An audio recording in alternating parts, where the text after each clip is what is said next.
Hi, in today we're going to be looking at general trigonometry, which we will find in paper 2.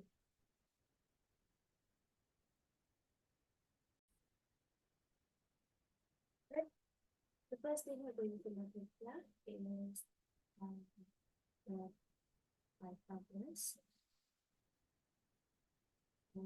How first angles are going to use numbers to calculate what the x value is. One of them is what the y value is. So we have a point over there, or a point is something we can use it to use it ratios that we have here, and we should remove x squared, that's y squared is the y, which is also going to be an equation. So then we get to reduction. The first thing we need to talk about is your cos and sine functions. Those are pole functions of each other. So if you have sine of 90 minus theta, you can just change that to cos of theta by itself. The sine, if you have sine, or let's say cos of 90 plus theta, you're going to change that into sine, but it's going to be a negative sign because we're not going to. So for that, we must remember that cos is negative in this region, and that is why you're going to be negative sign. Okay, so you can also do that if you look down there for your 270, 280, you can do that, but just remember that which ratios are positive and which ratios are negative. So what we can also see here, we have your theta, all of them will be positive in the first quadrant. This is us just using theta. If we have 180 minus theta, only sine is going to reduce to a positive sign. The rest would be a negative cos theta, a negative tan theta, a negative, those are the two we have. Then we have your 180 plus region, where only your 10 is positive, meaning that your 180 10 will change to just 10 theta, whereas your sine is going to be a sine theta, a negative sine theta, and so is your cos. Here, we have cos only being positive. That means if we are in the 360 minus region, you will have your cos will change to just a positive cos theta, but your sine is going to change to a negative sine theta, and so is your tan.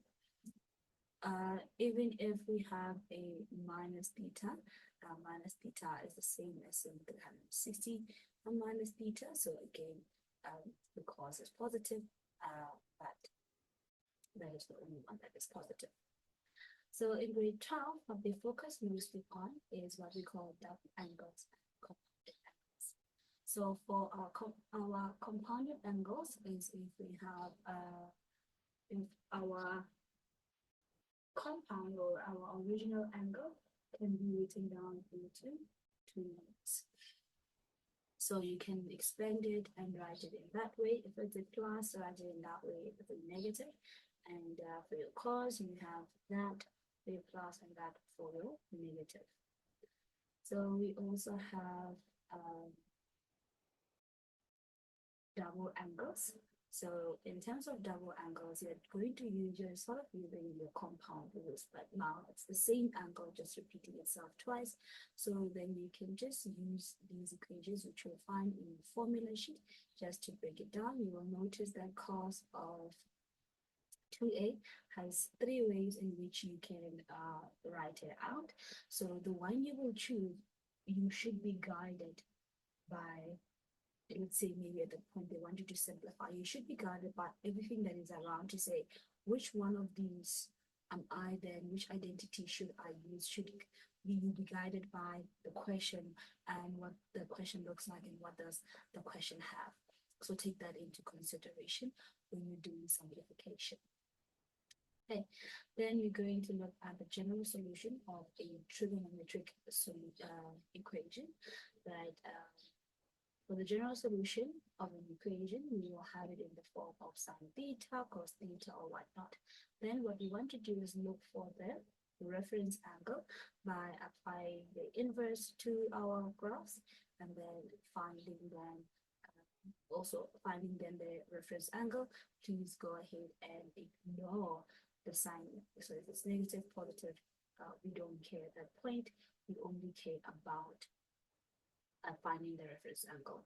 But on point number 3, it's now we are going to look at the sign, right? So if you have a negative sign, then you know sign is negative in the third and the fourth quadrant. So you'll be working with these two over here, right?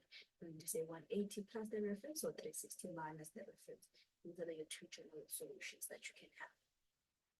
Okay.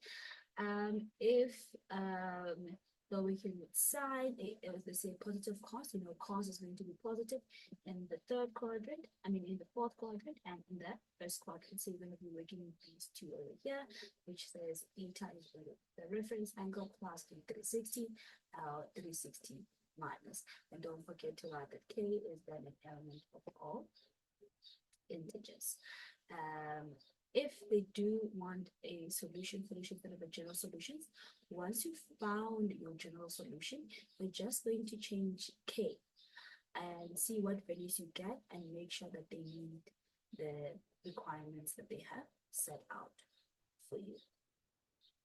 Okay. You see more examples with regards to trig ratios. Please go to the page to check out videos on past papers, also on YouTube.